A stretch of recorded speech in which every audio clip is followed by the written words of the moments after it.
We are creating a platform for those who are curious, one that tells the story from the artist's perspective. Moments in time captured from the innovators who are reshaping dance, music, theater, and the visual arts. This is the Working Artist Project. My job is amazing because I get a chance to sit down and talk to some of the most interesting people that I've ever met, and I hope that you've ever listened to. And today is no different. I had the opportunity to sit down with a really good friend of mine who I met several years ago, a woman by the name of Caroline Davis, or Dr. Caroline Davis, if you will. And we talked about, so many great things. We kind of just, we kind of just went from one thing to the next without really having a clear direction, but it ended in such a beautiful place. I would be remiss if I didn't mention the things that happened in Vegas just a few days ago, and we definitely touched on that. We talked about her living in several different places throughout her life, from Singapore to Texas, Chicago, New York City, and just her journey and how it has shaped her and how it's informed her career, her music. And she's very, very interesting because she studied music cognition, just understanding how music affects you, from how it can enhance an autistic kid's point of view or ability to learn, or how it affects you when you break up or you have a bad relationship, or even how it affects you when you're in church or when you're on the treadmill. It's just so interesting how powerful music can be.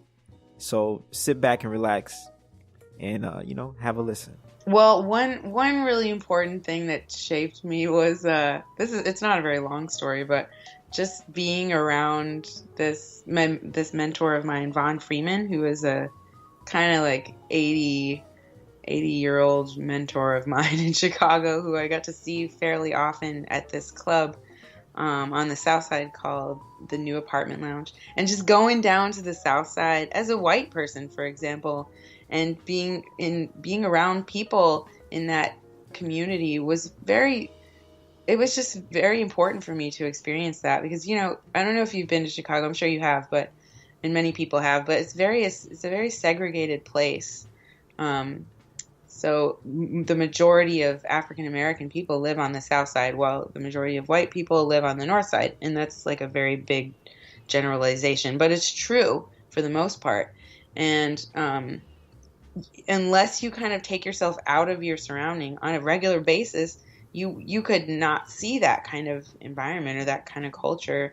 And it's important that we grow together in that way, even if the city is not set up geographically that way for you.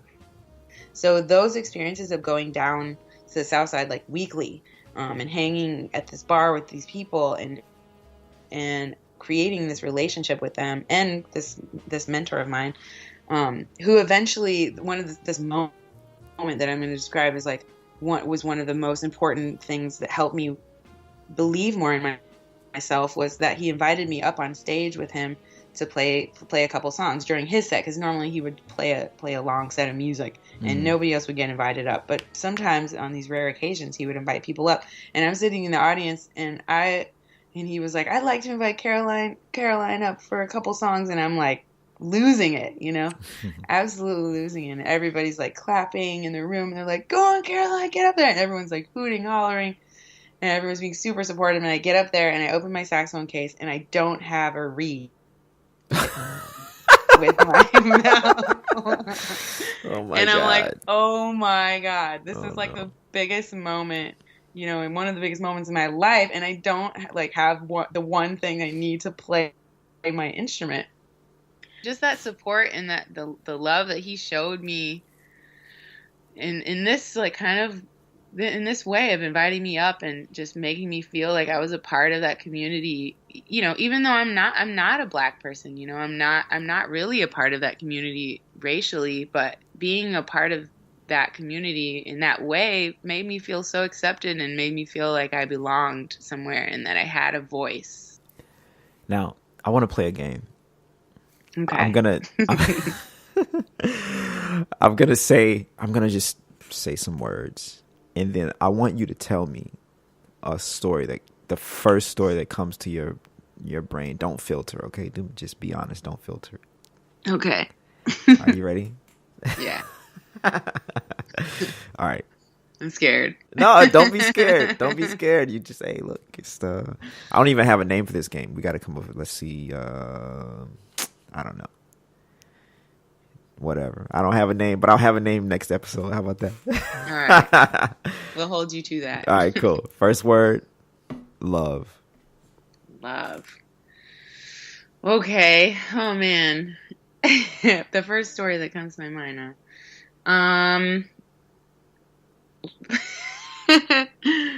Oh, man. I remember the first time I fell in love. You just kind of I think I lost a couple friends in the ways of love at the beginning, because you kind of just like drop all your friends. You're like, I can't deal with any of my friends anymore because I'm in love, you know. I remember I'm in right. junior high school, and I'm just obsessed with this person, you know, and calling them all the time, and then all of my other friends kind of disappear, you know. And you're like, what happened to all my friends? But they come back eventually, you know. Yeah, 100%. 100%. But I did fall in love kind of, or I thought I did. It's funny because you think you fall in love at an early age, and it is kind of love when you're like 12, but it isn't really love, you know. Right. It's kind of more infatuation. Right. Yeah, but you know, you have to live a little life to even decipher what love is and what love isn't. That's right. Yeah. You know, and then when you actually do fall in love, which might not be until you're 50. That's right. And then you're like, damn, all that other shit wasn't actually this. So. Yeah, or it might be love. It was just maybe you just grew, and so it's a different kind of love or something. Right. I remember the love whenever I first fell in love, and that love was more like, wow, you can kiss people.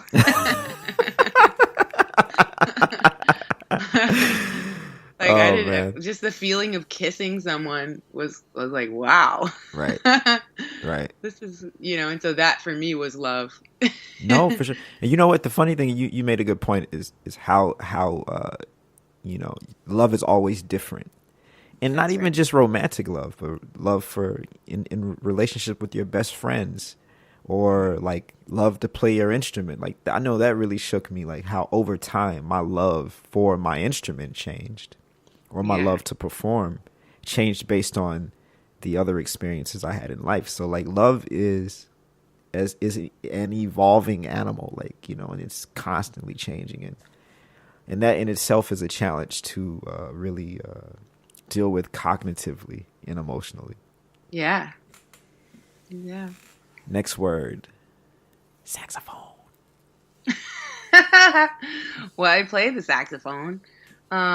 Okay, well, one reason why I started playing saxophone was my dad. He really loved like all the bands with the horn sections, like Steely Dan and Michael Jackson and Stevie Wonder and Chicago. All these bands that had big horn sections, Sly and the Family Stone. And so I always remember him singing along with these horn lines in the car when I was a little girl, like da da da da da da, like kind of just my dad, you know, his voice and his funny falsetto, and I just remember wanting to connect with him in that way, and that was like a big reason why I played saxophone, because I thought my dad really likes horns, and the saxophone seems like the coolest one of all of them to play, so let me play that one.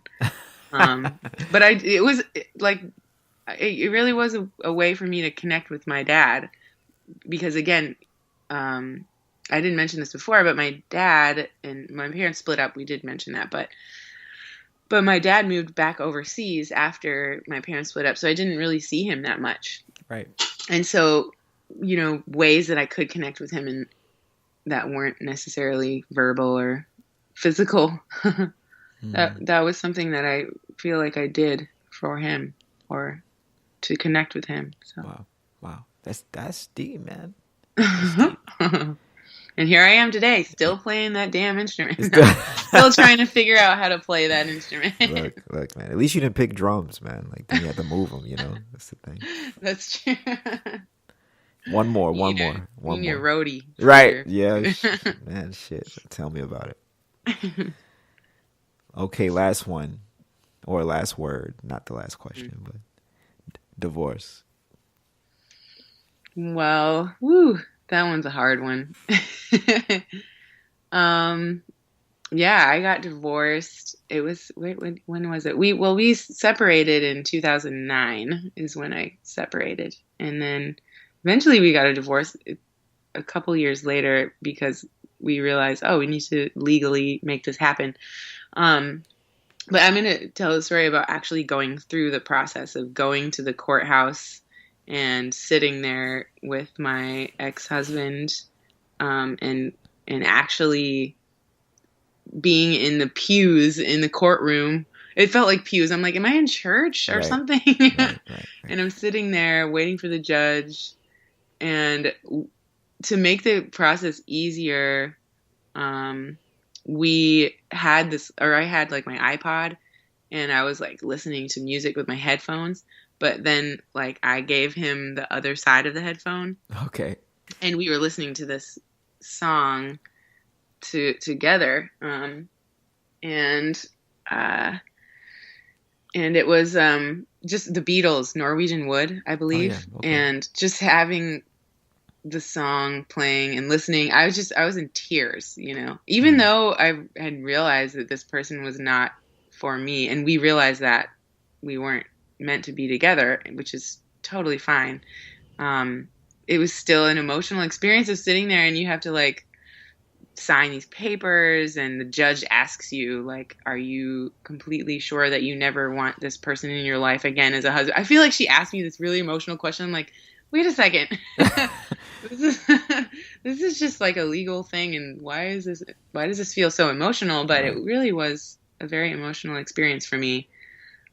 Actually going and signing the divorce papers,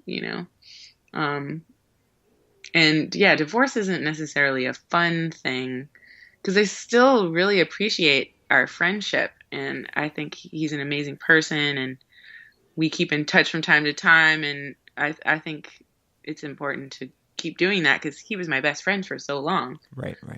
But the actual process of going through that was rough for me. Yeah.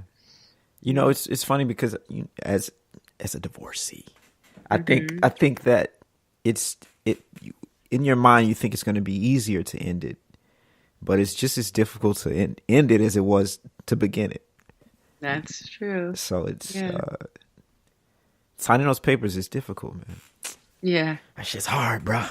Yeah. It's a part of life. It's a part of life. Yeah. But it makes you stronger, I think. Yeah. Honestly, I feel like I'm sure you feel this way too, but you learn so much. You learn a lot, and then you're more cautious the next time. Holy shit. You're like, do I really want to get married again? Right, that's the thing. Yeah, maybe. Oh man. Yeah, it's definitely like the next time around you're like, all right, because you're informed. You're like, okay, now I know. That's right. It's like jumping out of an airplane. Like now I know what's gonna happen. Now I know that I need a parachute. Right. So I need to. Yeah, I just need to think about it a little bit more, and that can go either way. You don't want to be too cautious, but you don't want to be just jumping out the plane with no parachute. Now this is making me think about, because you're a teacher, you're a performer, and I want to talk about the space in between those two things, like teaching, playing your horn. Like, what is that space for you in between those, and how do you marry them and make them make sense in your life? Yeah, you bring up a good point, because sometimes I really don't feel like teaching. To be honest, sometimes I'm like going to teach or I'm going to do something and I'm like, man, I really just want to be playing my horn right now. I really just want to play music right now. But so yeah, that's a really, really great question. But I feel like trying to explain how to play music or explain how the history of music works, like in our Bebop Jazz at Lincoln Center classes, when we're explaining to adults and children how this music works or like where the music comes from, you have to kind of you gotta come up with stories that are easy to hear and easy to understand, which can be hard because you want, it's like, can you describe how jazz came to be in like one sentence? And developing that language or that ability is so tricky, and it's good because you need to be fast and quick and effective, and I think that helps me also on the bandstand because jazz music, not a lot of people listen to jazz music, first of all. And so you kind of have to convince them in like one or two sentences that you need to be listening to me right now, Yeah. Or like a few notes, like listen to me right now. And how do you do that? So you have to learn how to like grab people's attention. And sometimes I'm better at it on certain days than other days. But I think that's one thing that helps me play better is explaining things to people in a quick amount of time, or like just fast, or like effectively and in an interesting way. I think that's one thing that has helped me marry the two of those things, is being effective and like to the point and like, hey, here I am, hear me out.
Because I understand like in music cognition that sometimes like in certain situations in life, like you went through this difficult thing of your parents being divorced and you're in this heavily in this different musical environment.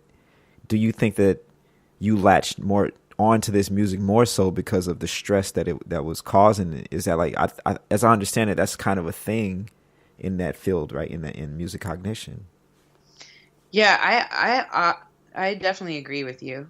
I definitely feel like because of the stress of that relationship breaking, I found emotional release in that music, and when it comes on now, like I'll listen to some of that music, like, all my life, right, wait for someone like you. And if I hear that song, or if I hear any of like the En Vogue, I remember listening to those tapes and like, going through this emotion. And yeah, of course, that music is like, it goes all the way deep down, I get these chills and memories that, you listen to music and it comes, the memories just come back and you don't even try to remember things, but they just come back, Right. Yeah, you're right. Because there was this thing that, a study a few years back where they were playing music through iPods for people with Alzheimer's. And they can't remember like their daughter or son's name, but then you play them this song by like the Four Tops or like the Supremes or something, because these people are kind of elderly and they start to remember things. They're like, oh, I remember when I first heard this song, and it's amazing. Like scientifically, it's proven that these people are starting to have memories because they're listening to the music that meant so much to them during this time period. And so, yeah, that's definitely a phenomenon in our field of study, for sure. Now, as I understand it, it works because in ancient times, I guess people figured out if they sang a song while telling a story, while giving oral history, for example, people would be more likely to remember it. And so our brains are now hardwired to remember highly stressful or emotional situations that are also attached to some kind of a musical experience. Is that right? Or yeah, you're completely right. Because when we're listening to when we're creating these stories, or when we're having these emotional experiences, where there's all these neurological events that are happening, like neurotransmitters are being released, like the stress hormones, cortisol, and all of these hormones are being released in our brains neurophysiologically, and we start to attach everything in our visual sense or our aural sense. Yeah, it all comes together because it's related to this chemical reaction, or these neurological and electric reactions. Yeah, that's interesting. It's got me thinking about, we've all been through so many different phases in life. Like, I can remember back to middle school, when you're in your first love, you're in love with somebody, just being in my room on the floor, listening to certain music, or, my great grandmother died and it's some music associated with that, or, you know what I mean? Or just being in church. It's all of this music that elicits certain emotions and feelings, or, being for me, when I got divorced, it was certain music that I was this is my divorce song, and you know what I mean? It's it's therapy. Now, my question for you is, how can we use that to our advantage? Are there ways that we could use this concept in music cognition to help us through rough times, or to, like you said earlier, maybe propel us to work harder on the treadmill? How do we harness that power? Well, I think, the technology that's available to us today that allows us to, tell, you can tell a system, hey, I really like this song. This song helps me to work out. And so then these systems are developed to find more songs that are like that. So you could create your own playlist, your own divorce playlist, or your own workout, right, or your own workout playlist. Right. And then that way you can be exposed to new music, which is kind of awesome for musicians like us. We're always looking for ways to get our music out there, but maybe our music speaks to someone on an emotional level, not just, it might not be something that's, I like this piece of music for what it is, but it might be just because it helps them emotionally get through something. But beyond, creating our own playlist for emotional times, we can also help other people who are going through really, medically proven difficulties. So I have one good friend who's in the music therapy industry. She works as a music therapist, actually as a freelance music therapist in Philadelphia. And, there's a great program out there, and she went to Temple University out there in Philadelphia to study music therapy. And so I think that's another field of study that people can start, if you're interested in that, you can start to develop relationships with patients. And the interesting thing about music therapy is that there isn't one way to fix everybody. You kind of have to develop songs and strategies for each patient.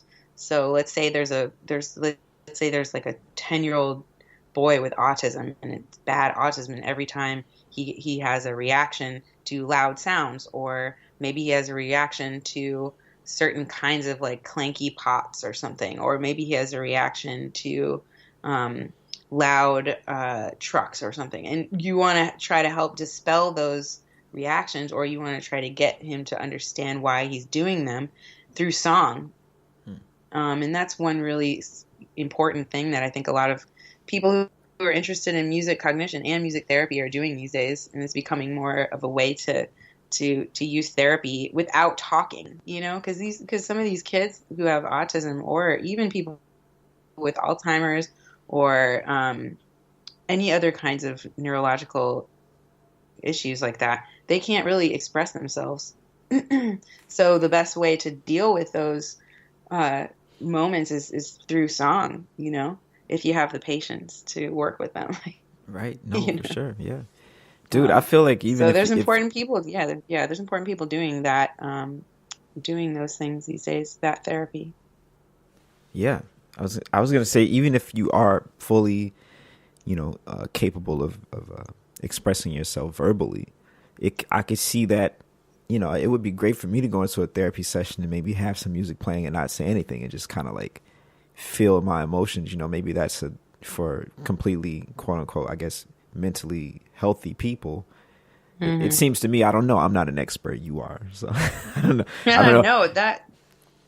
No, it's true, because I think we as people, we go through many emotions, and yeah, we go through our emotions and experiences without needing to express those in words, to express any of our emotions with words. And a lot of people just need to experience that through song, by singing, even if they can't sing, or through dance. Dance therapy is a thing that I have some friends who work in that industry. So they're teaching people how to express themselves through music and dance and movement. So those people don't have to talk, but it's a therapeutic way of dealing with your situation. And I think that's like a new development that we're seeing these days in the psychologically arena, in the clinical psychology arena, which we didn't see as much before, Right, of course. But it works for some people. It works. Yeah, it's, you have to kind of figure out, like everything else, like what works for me, and not necessarily subscribe to what the majority of the people are doing, because you might need something different, That's right. Yeah. Dang, you just made me think about the stuff that happened in Vegas. Oh, man. And I don't know, as musicians, we are, I don't want to speak for everyone, but at least me, I'm highly emotional, or highly, like, the vibrations of the world affect me. You know what I mean? Yes. And so, like, when you wake up in the morning and the first thing you read or you see on the news is a massacre of innocent people, it's just like, wow, because our job is to bring joy. Like, we're always in a joyous situation. Like, and if you think about that, it's kind of nuts. Like, who else gets to go to work and make, hundreds of people happy instantaneously, Right. And so when you see the thing like that happen, and you have to figure out how to deal with that energy, and also not necessarily bring it out in your music. At least if you do, you only want to do it for one song, maybe, and not just let that vibe be your vibe. I don't know how you deal with that, but yeah, I mean, I think it's important to open your audience to that pain sometimes. Yeah, it can be difficult, because if it's too much, then I guess it depends on what kind of music you like to listen to, because some people really like to listen to music that is sad, and they, fill their iTunes with that kind of music, and that's okay, I think the majority of people don't like that, but yeah, I think it's important for us to open our audiences and our friends and our hearts open to the pain that the world and society can bring to us, and bringing that out in our music is something that I do that. And maybe some people don't like that as much about my music, but I think it's important for people to hear that part of where the world comes from, how to deal with our emotions in that way. And it may not be pretty, but it's honest. It's definitely honest. That's for sure. Now I have a few tracks of yours. Now I want to try to get to all of them if I can, but is there one in particular that you would like the audience to hear first?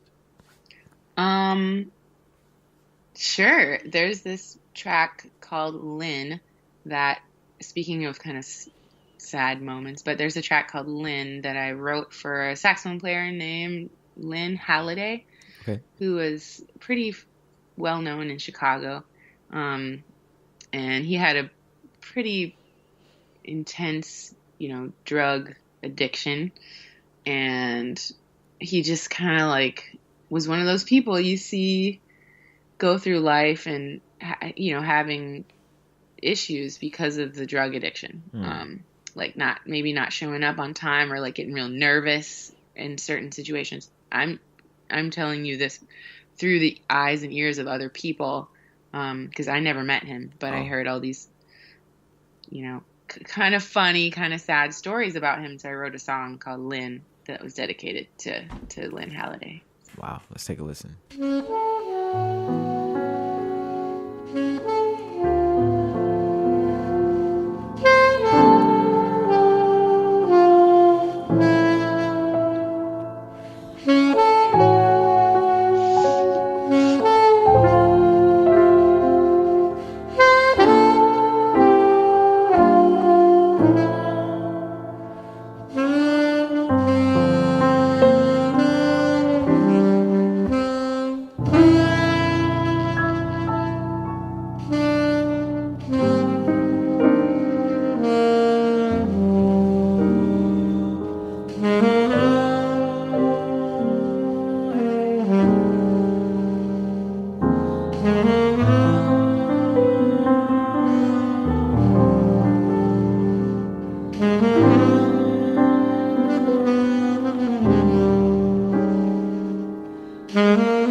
Just kind of things like that, And he actually did move to New York for a little short time.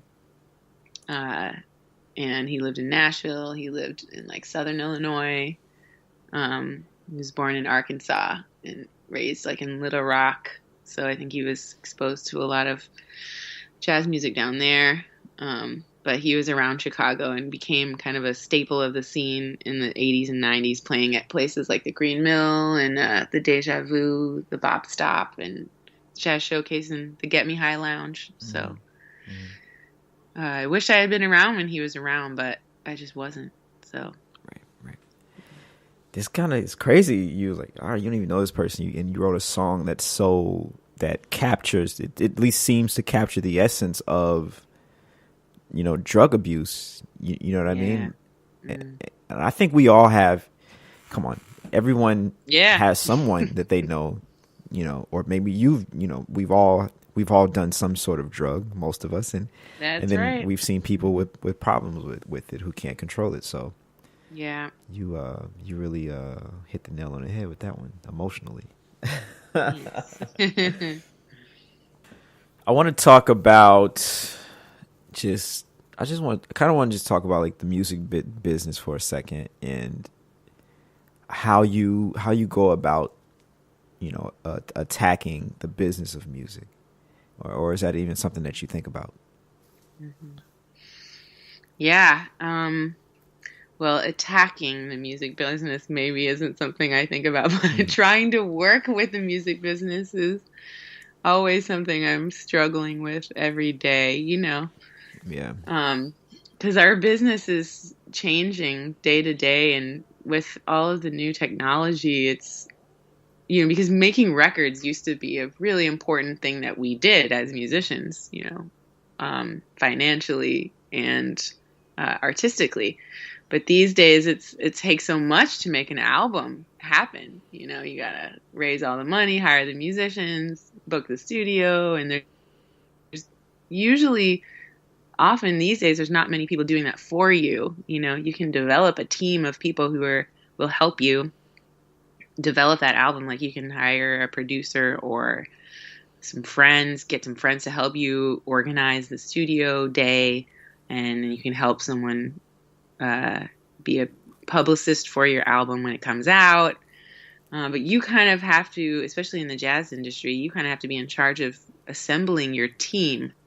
But I do think that is one big thing that I've realized in most recent years, is that how important it is to assemble a team of people who are behind you. Mm-hmm. whether that is like a team of people in your band or a team of people who are working for your public relations, your publicist, your manager, or your booking agent if you're lucky enough to get one of those. But that's something that you kind of have to do on your own, is to find those people who you can trust.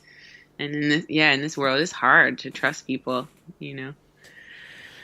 I know. Yeah. Yeah, that's our challenge as you know. I don't even want to just put it as only musicians, but I feel like freelance artists. You're an actor, you're a dancer, you're into theater, or you're a visual artist. You know, the challenge is to figure out how to assemble your team and then how to monetize your skill set. Yeah. And with some sort of consistency.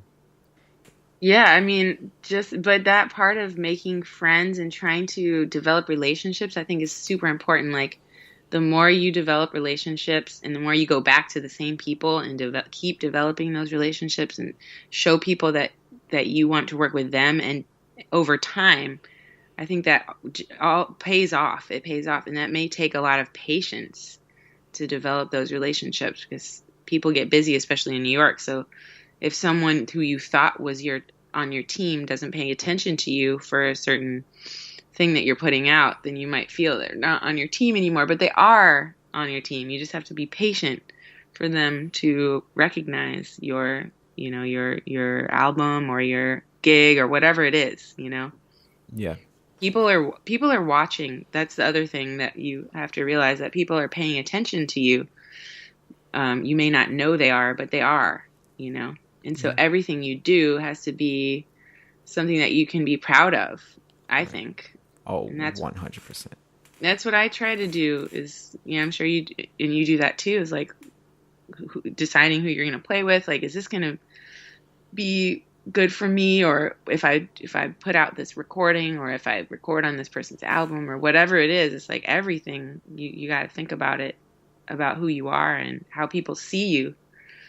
I ask everybody that comes on the show this question, and I want to ask you too. What are the 3 things that you're most thankful for? That is a very difficult question indeed, but I would say the first one that I'm thankful for is music, and all the variety of music that I am lucky to be exposed to here in New York and in my life in general. And the second thing is a community of friends and family and acquaintances and